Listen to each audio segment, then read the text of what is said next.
Good morning. Nice to see all you bright, smiling faces out there this morning. I'm Herbie Lau, one of the elders here, and on behalf of our session and our pastor, Jim Mitchell, I welcome you, those who are here and those who are watching online. This is the day the Lord has made. Let us rejoice and be glad in it. I have a couple of announcements that I'd like to highlight. For all of you who, like me, have been enjoying not having to get up so early on Sunday mornings, starting September 12th, if you want to come to Sunday school, you're going to have to be here at 9:30. The session decided that it would be best to continue to have our morning worship at 11 o'clock, which we've been doing for the past almost year and a half, both for the purpose of having a good time that people are used to coming to worship, and also the fact that that's when we've been doing it online. And so we will hold Sunday school at 9:30 and worship at 11. We're not going to be doing the same coffee fellowship that we were before. We will have coffee and tea, but there will be a time for getting your caffeine on board in between the Sunday school and the worship. And also the discipleship ministry team is going to be meeting this Thursday at 7 o'clock here at the church. If there are any in the congregation who would like to be involved with it, we would ask you to come. If there are some who are wanting to teach and may not want to be on the discipleship team but want to be involved as we start setting up Sunday school, we would invite you to come as well. If you have any questions, please talk to me after the service, or you can call me, and my phone number is listed in the bulletin. Let's take a few minutes to prepare our hearts for worship.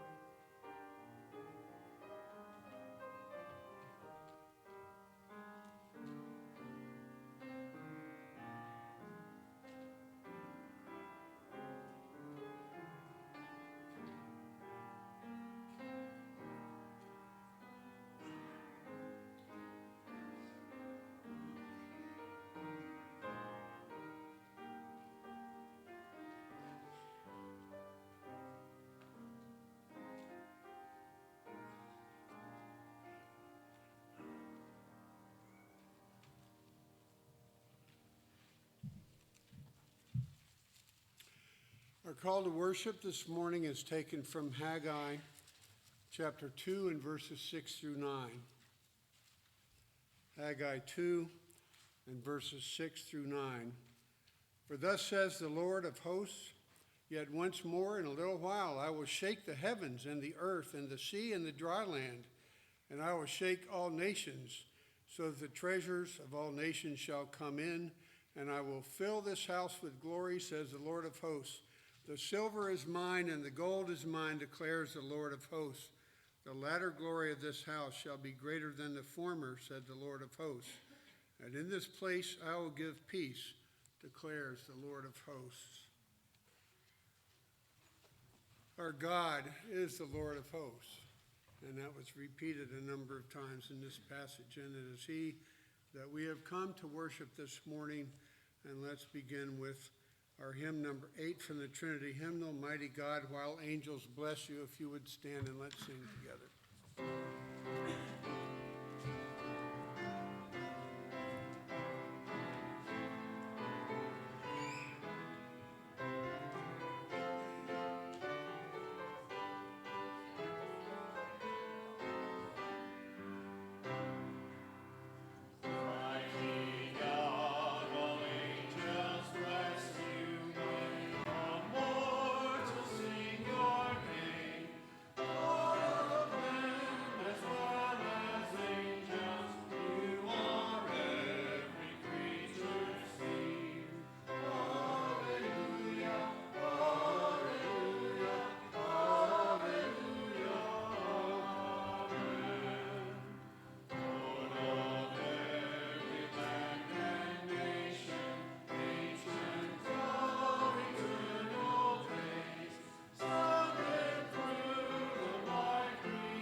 Let us pray. Lord God of hosts, you are the Almighty God. You have created everything, and you sustain it by the word of your power. Lord, you are holy, and we are not. We come into your presence, Lord, only through the shed blood of our Savior Jesus Christ and his righteousness applied to us. We pray, O Lord, that this worship today would be in spirit and truth, that your name would be lifted up. And Lord, we pray for your blessing upon us. And we pray this in the name of our Lord Jesus Christ, who taught his disciples to pray, saying, Our Father, who art in heaven, hallowed be thy name. Thy kingdom come, thy will be done, on earth as is in heaven. Give us this day our daily bread, and forgive us our debts as we forgive our debtors. And lead us not into temptation, but deliver us from evil. For thine is the kingdom, and the power, and the glory forever. Amen. Please be seated.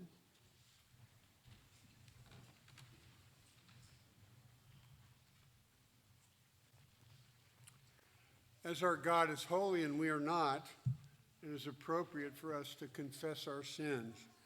For the Lord has said, he is faithful and just to forgive us our sins when we confess them and to cleanse us from all unrighteousness. Confession of sin from Lamentations 3, verses 19 to 24. Remember my affliction and my wanderings, the wormwood and the gall. My soul continually remembers it and is bowed down within me. But this I call to mind, and therefore I have hope. The steadfast love of the Lord never ceases. His mercies never come to an end, for they are new every morning. Great is your faithfulness. The Lord is my portion, says my soul. Therefore I will hope in him. And our assurance of pardon is taken from Hebrews 10, 19 to 23. Therefore, brothers, since we have confidence to enter the holy places by the blood of Jesus, by the new and living way that he opened for us through the curtain, that is, through his flesh, and since we have a great priest over the house of God, let us draw near with a true heart and full assurance of faith, with our hearts sprinkled clean from an evil conscience and our bodies washed with pure water. Let us hold fast the confession of our hope without wavering, for he who promised is faithful. Amen. Our confession of faith is in the bulletin. It's from the Westminster Confession of Faith, chapter 26, in part 1. Well, let's read it together. All saints that are united to Jesus Christ, their head, by his Spirit and by faith, have fellowship with him in his graces, sufferings, death, resurrection, and glory, and being united to one another in love, they have communion in each other's gifts and graces, and are obliged to the performance of such duties, public and private, as do conduce to their mutual good, both in the inward and outward man. Elder Joel Reed will now give instruction to our children.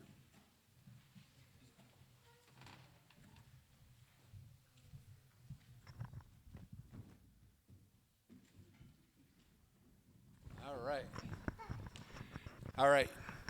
If there's not enough room, feel free to go ahead and sit down on the floor. That's fine. We don't want to interrupt anybody, so.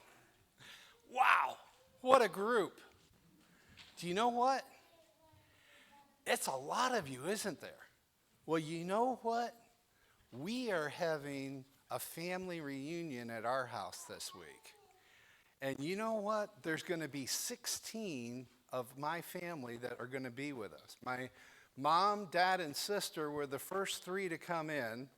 They came in last night. My brother's oldest son, his wife, and their 4 daughters come in tonight. And then tomorrow, my brother, his wife, their 2 youngest, and my brother-in-law, my sister's husband, come in. There'll be 16 of us invading Summerville. And it's going to be great. Now, family is something we don't get to pick, do we? We are part of a family because that's where God put us. But do you know what? As much as I love my family, there's another family that I'm even happier to be part of. And that's God's family. God brings us all together as the church. And the church is not just a building.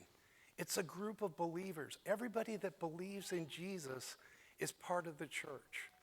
And do you know what? When we die, we get to spend eternity with God, Jesus, and all of our Christian brothers and sisters in that family. That is such a special thing, isn't it? Let's pray. Dear Heavenly Father, we do thank you for the earthly family that you give us, but moreover, we thank you for the heavenly family, the family that we have in you, that you sent your Son to pay a price we couldn't pay, to rise again, and to give us life eternal with you. Father, we didn't do anything to earn this. This was your gift, and we thank you for it. In Jesus' name we pray. Amen.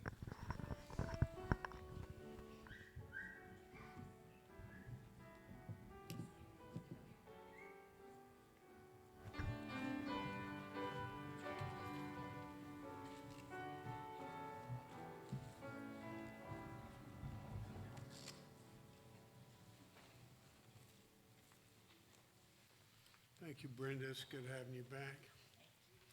And thank you, Joel. I'm glad you're a part of my family. Our scripture reading this morning is taken from Hebrews chapter 12 and verses 18 through 29, if you would like to follow along in your copy of God's Word, or on your iPad or your phone or whatever you're using. Hebrews 12 and verses 18 to 29. For you have not come to what may be touched, a blazing fire and darkness and gloom and a tempest, and the sound of a trumpet and a voice whose words made the hearers beg that no further messages be spoken to them, for they could not endure the order that was given. If even a beast touches the mountain, it shall be stoned. Indeed, so terrifying was the sight that Moses said, I tremble with fear. But you have come to Mount Zion and to the city of the living God, the heavenly Jerusalem, and to innumerable angels in festal gathering, and to the assembly of the firstborn who are enrolled in heaven, and to God, the judge of all, and to the spirits of the righteous made perfect, and to Jesus, the mediator of a new covenant, and to the sprinkled blood that speaks a better word than the blood of Abel. See that you do not refuse him who is speaking, for if they did not escape when they refused him who warned them on earth, much less will we escape if we reject him who warns from heaven. At that time his voice shook the earth, but now he has promised, yet once more I will shake not only the earth, but also the heavens. This phrase, yet once more, indicates that the removal of things that are shaken, that is, things that have been made, in order that the things that cannot be shaken may remain. Therefore, let us be grateful for receiving a kingdom that cannot be shaken, and thus let us offer to God acceptable worship with reverence and awe, for our God is a consuming fire. The word of the Lord.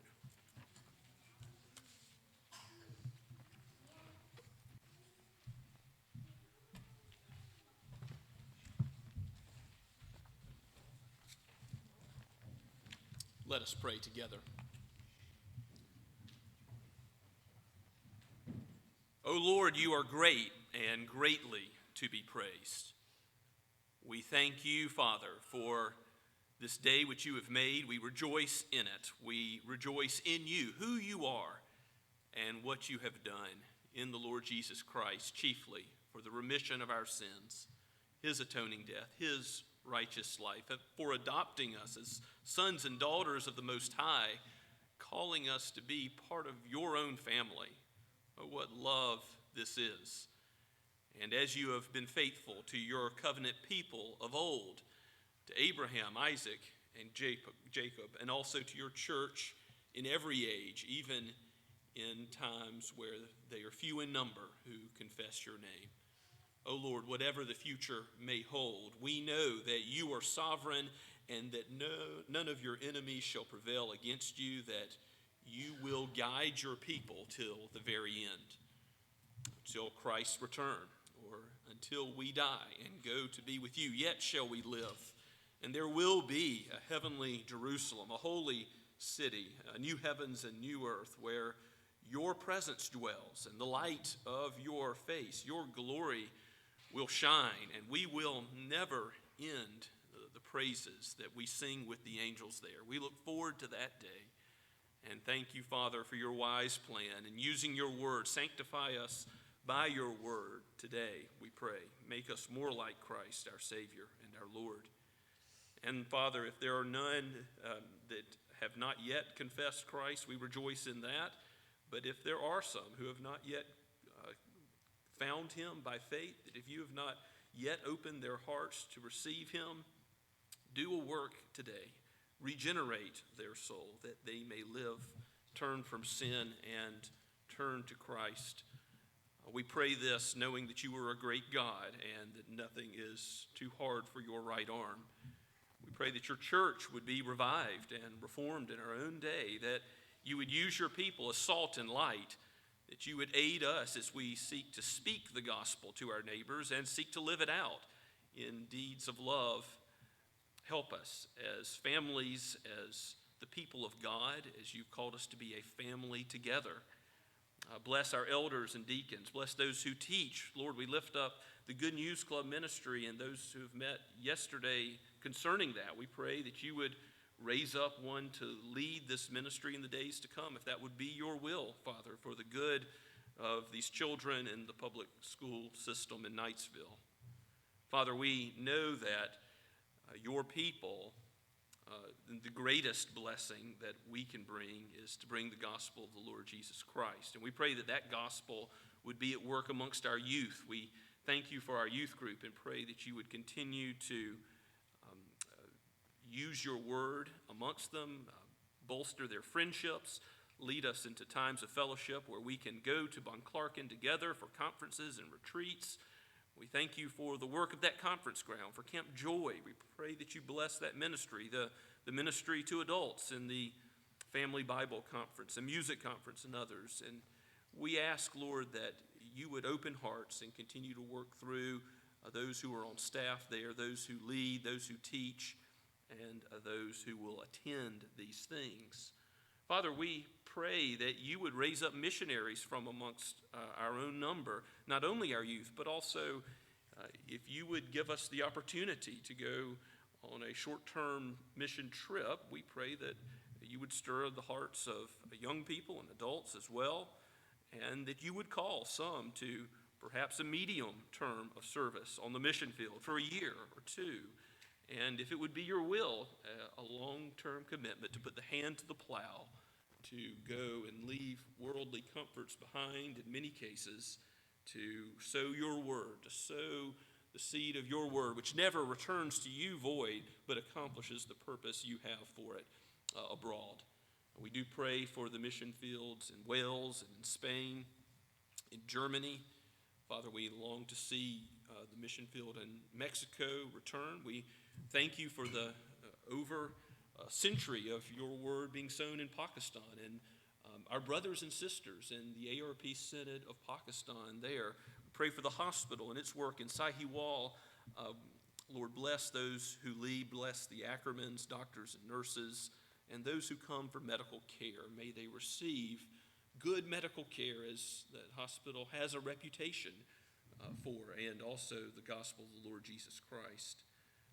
Father, we pray for both the men's and women's shelter here in Summerville.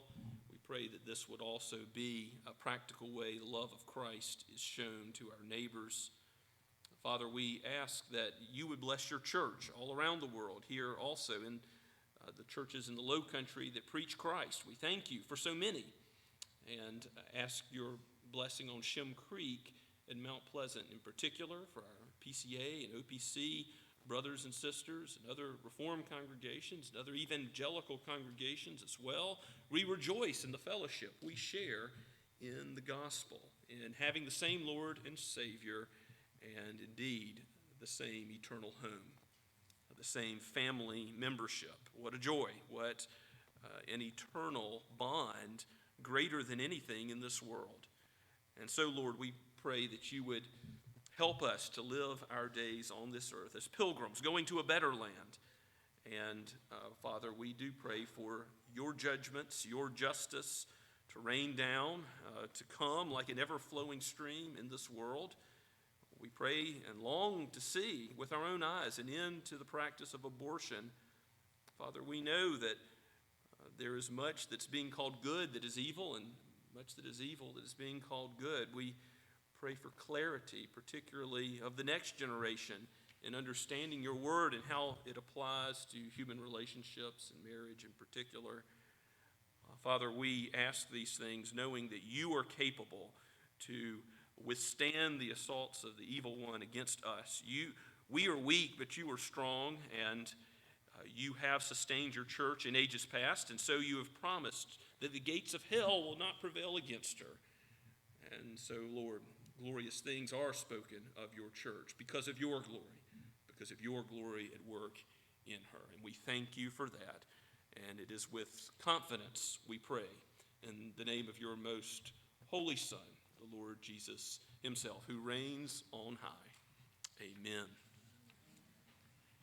Let us continue to worship the Lord now by standing and singing together, Crown Him with Many Crowns, number 295 in the Trinity hymnal.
Let's pray.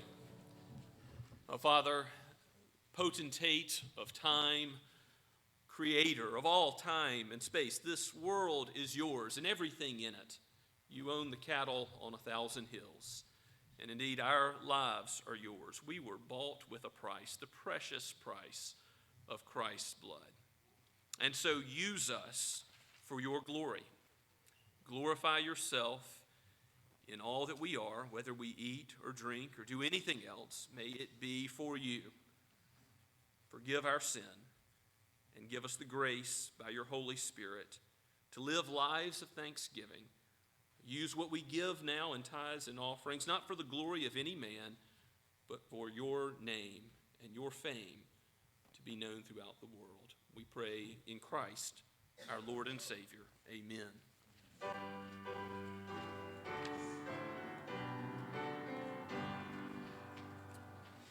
Praise God.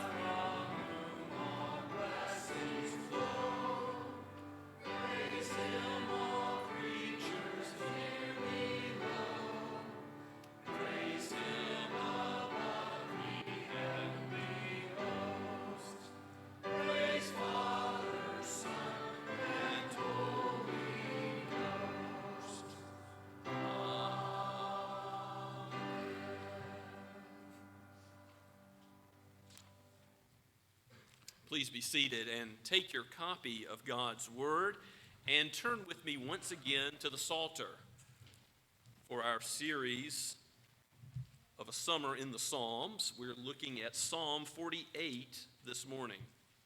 Psalm 48.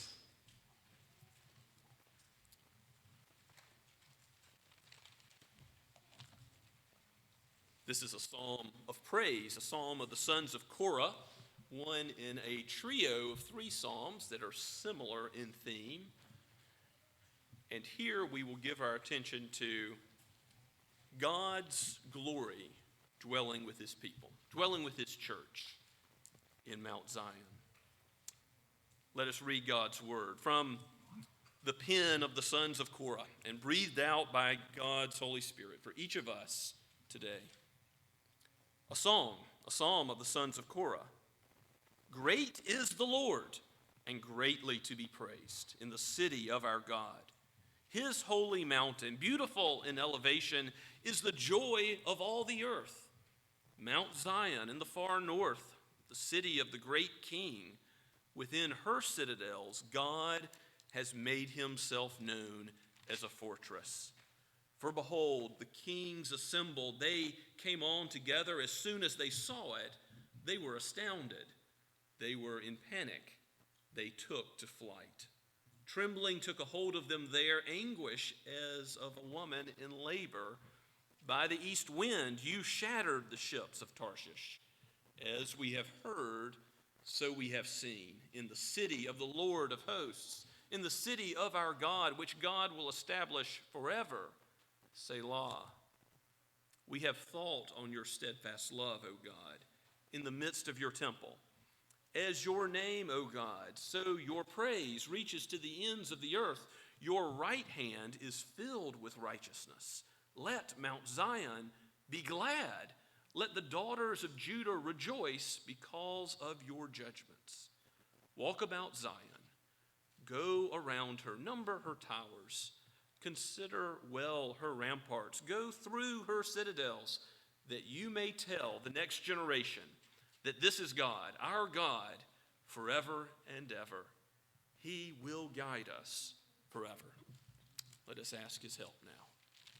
O Holy Spirit, it is your particular task to enlighten our minds so that we might understand your word aright.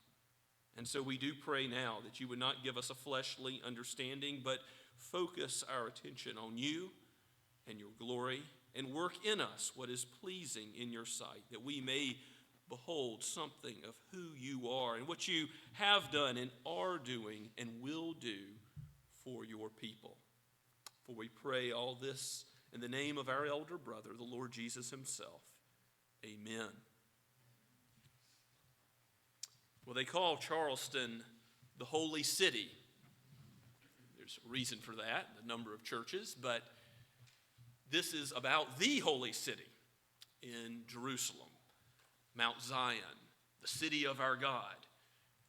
When we consider this city, we see that what makes it holy is the same thing that made the ground under Moses' feet holy when God met him in the burning bush. That the presence of God is there.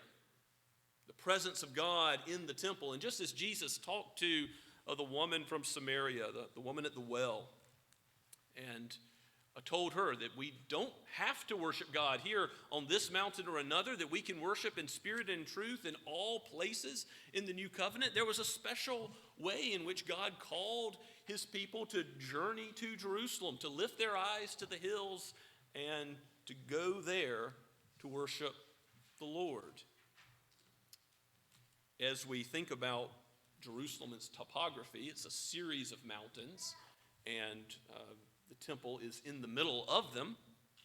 So on the way to Jerusalem, as the pilgrims go, they would sing the Psalms. There's many traveling Psalms of ascent later in the Psalter. And they would think about God's glory and the fellowship they shared with other believers on the way to worship him. And perhaps this Psalm, too, would be used on that sort of occasion. As we think about the glory of God in his church, in his people, it's appropriate that we apply this psalm to the people of God in the new covenant, to the church. As we already heard read in Hebrews chapter 12, we have that precedent that God's people now come from every nation, tongue, and tribe. Mount Zion is found wherever the people of God worship in spirit and in truth. How do we praise the Lord?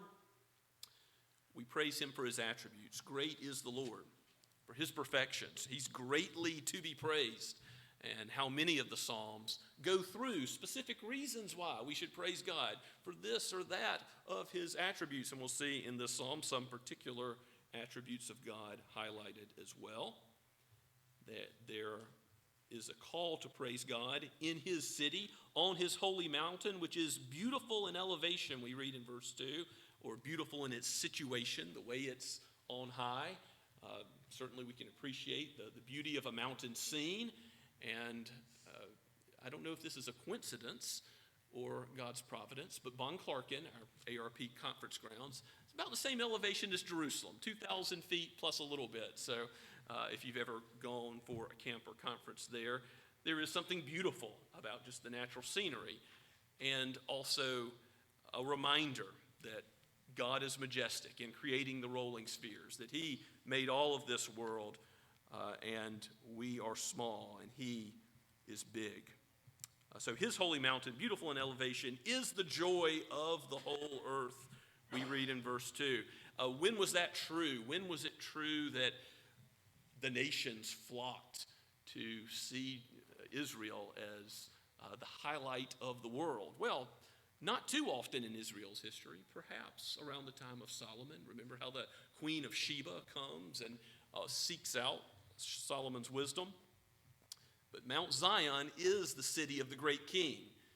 Yes, there's other gods in other places supposedly, but they don't actually exist. They don't have any being. So part of what's going on here is saying God is the God not only of Mount Zion, but of the whole earth. He is the only one who is. He is the only one who's able to help his people. And how is he going to help his people? This psalm has something clearly in mind. As we look at verse 3, it says, within her citadels, God makes himself known. How? As a fortress. One who is a shield and defender. One who can be relied upon. Who, when we trust in him, will not let us down. So specifically, we don't know what historical thing is being mentioned here. It might be what we read in 2 Kings chapter 19, the time when Sennacherib comes and taunts the people of God. Hezekiah is reigning, and with Isaiah's help, he calls a prayer meeting for Israel and says that, this king is seeking to conquer us, O Lord, and presents his threats and demands before the Lord. And the Lord that very night slew 185,000 of those who opposed him, his enemies. I talk about judgments. It could be that historical event that's in view or some other great victory of the Lord. But just as Psalm 2 says, people are wont to plot in vain against the Lord and his anointed, to oppose God's church. For behold, kings assembled. They came on together, similar language as Psalm 2 there. And as soon as they saw it, that is Mount Zion, the holy city of God, they did not come, see, and conquer. No, like Alexander the Great. They saw and were in panic and took flight. They ran away because they saw the mighty power of God. If they weren't thinking about Sennacherib and the defeat of the Assyrian army and the 185,000 that God in his judgment destroyed, perhaps they were thinking all the way back to Egypt, and after God led his people through the Red Sea, how he closed the sea in on Pharaoh and his chariots and horses and judged the wicked who were pursuing God's church. Or whatever battle is in view, God shows himself again and again to be the defender of his people. It says, trembling took hold of them there, as anguish as of a woman in labor. And by the east wind you shattered ships of Tarshish. Now, ships of Tarshish are sort of like the cedars of Lebanon that we talked about last week in Psalm 29. Cedars of Lebanon, really powerful, a symbol of a mighty tree like a California redwood. Here, the ships of Tarshish are the fastest, the best military equipment on the scene, and God shatters them. God breaks them with his power. We put not our trust in horses or princes, but in the Lord, the covenant God, who has already been called by his name Yahweh in the very first verse, and now as the psalmist is calling us to think about who he is, he uses that language, which we've already heard this morning in verse 8, of the Lord of hosts. That is the Lord of armies. Lord of armies when he wants human beings to fight for him, or if he wants to blow a trumpet and march around Jericho 7 times without human means, or the Lord of angelic armies. He will come one day in power, in judgment, and show himself to be the Lord of hosts who entirely has the victory. Satan and all his armies will be cast into the fire, the lake of fire forever. And so he is the Lord of hosts in the city of our God, which he will establish forever. Selah. Selah means cymbals crash. Think about that. There may be some musical way this is notated, but it means that we ought to think about, how is God going to establish Mount Zion forever? Well, in a way where it encompasses every nation, tongue, and tribe. In a way that Revelation chapter 21 and 22 bear out, that there will be a new Jerusalem that comes down. And God will dwell with his people, not by a restoration of Israel on the map today, but in the new heavens and new earth forever. That will most certainly be accomplished by our God. So as the psalmist thinks about God and his greatness and how great he is and how greatly he is to be praised, we look at verse 9 and it says, we have thought of your steadfast love. What's connected to God's covenant love?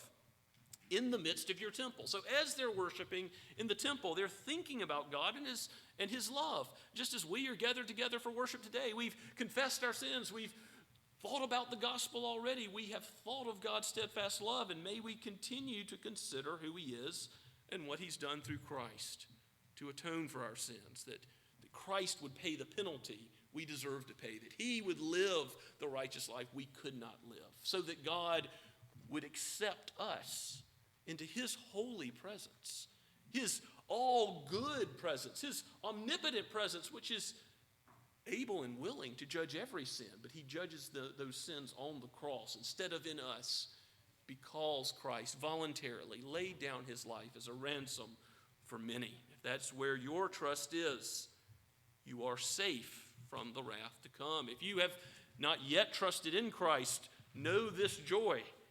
Flee from sin while it is the day of salvation. Run to him, and you too will know, like the thief on the cross, what everlasting life in his kingdom is about, and dwell in his city forever. Dwell with the presence of God forever. As we think about the steadfast love of God, we think about his name, all that encompasses who he is. Verse 10, as your name, O God, so your praises reach to the ends of the earth. Here is a little hint that this is not just about Israel on the map, but it's about every nation, tongue, and tribe. And this is a light to the Gentiles, as is predicted throughout the Old Covenant. And his right hand is filled with righteousness. What attribute of God is highlighted? His righteousness, that he always does what is right and pure. And here it's connected with judgments against evil as well, against evildoers who would oppose God's church. Let Mount Zion be glad. Let the people of God be glad. Let the daughters of Judah rejoice because of your judgments. Walk around Zion, number her towers, consider well her ramparts, go through her citadels, that you may tell the next generation that this is God, our God, forever and ever. He will guide us forever. When you consider Zion, what do you think about? Do you think about his mighty power, his strong right arm, his powerful ability to save his people and judge all that is evil, to leave nothing uncorrected in his kingdom, ultimately? When Andrew Brunson was in Turkey and imprisoned for the Lord, he talks about in many of his interviews, many of y'all prayed for him in his time there, but he almost lost hope at certain points.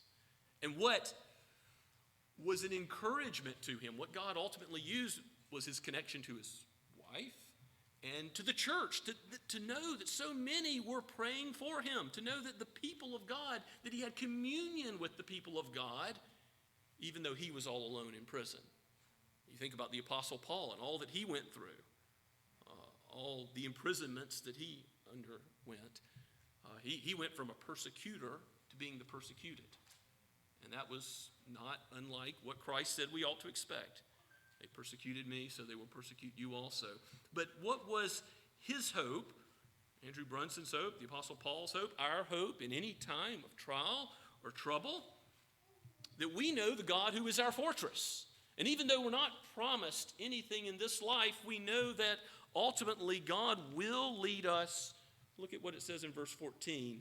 All the way home. He is our God forever and ever, just emphasizing how long his everlasting care goes. He will guide us forever. It's like the very last verse of the 121st Psalm, which is one of those Psalms of ascents going up to Jerusalem. You know how it begins. I lift up my eyes to the hills. From where does my help come? My help comes from the Lord, the maker of heaven and earth. And then that psalm ends. The Lord will keep your going out and your coming in from this time forth and forevermore. So wherever you go in this life, you're in his hands, and he will be your guide forever. And so you can confidently tell the next generation about him, about what kind of God he is, how faithful he is, what he's done in history. Walk about Zion, consider Zion, and look at the city of Jerusalem. Number her towers.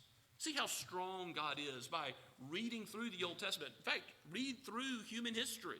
Look at how God brought a people out of India by sending William Carey in.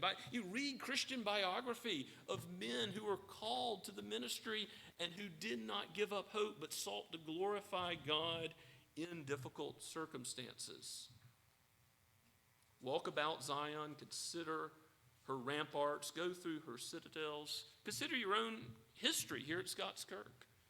Consider the faithful ministers that have come before.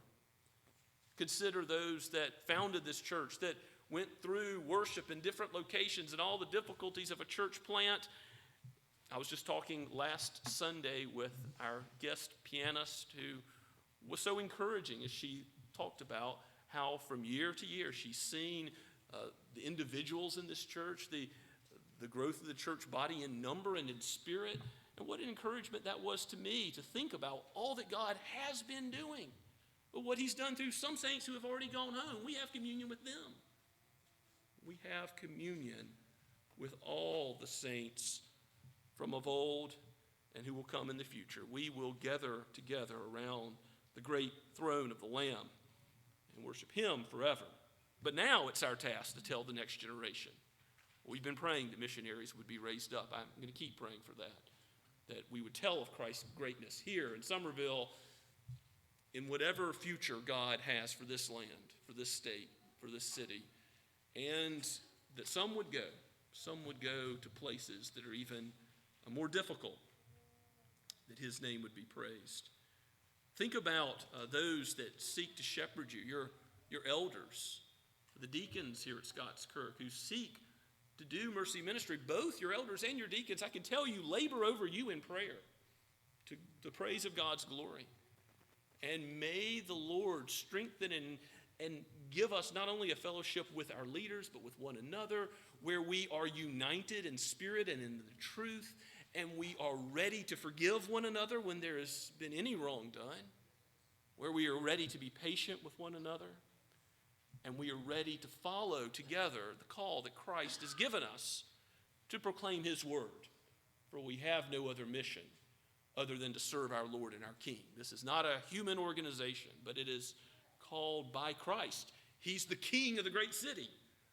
We are merely the temple, the vessel, the place where God's Spirit, by his grace, by his compassion, has chosen to dwell, to work through jars of clay like us.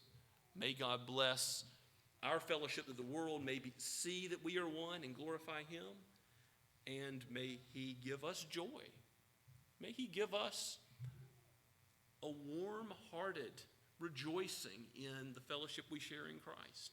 And that's not only true for ARPs, right? It's true of all those who believe in the Lord Jesus Christ, of whatever Bible-believing, Christ-honoring denomination. We can give thanks to God for his church, for his kingdom in the whole world, and recognize that we have a bond with other Christians, with other believers in the Lord Jesus that goes past the closest bonds of any who have gone to war or any who have cheered for the same sports team or have the same hobbies or the same interests or the same backgrounds.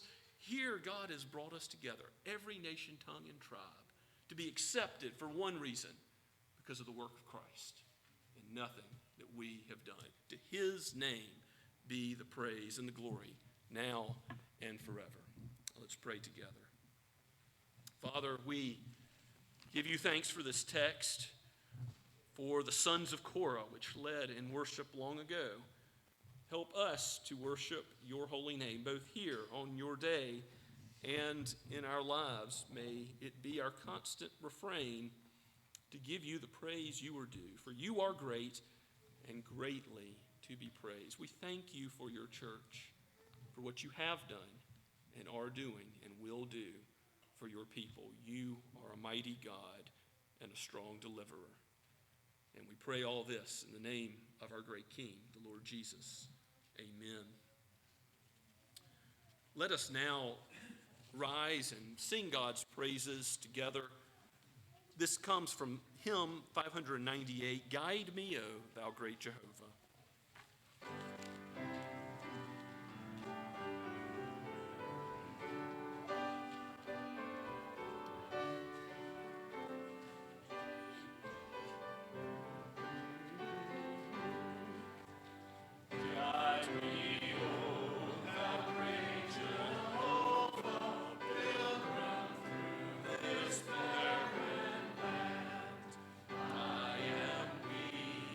Thou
Now may the grace of the Lord Jesus Christ and the love of God the Father and the fellowship of the Holy Spirit be with you now and forever.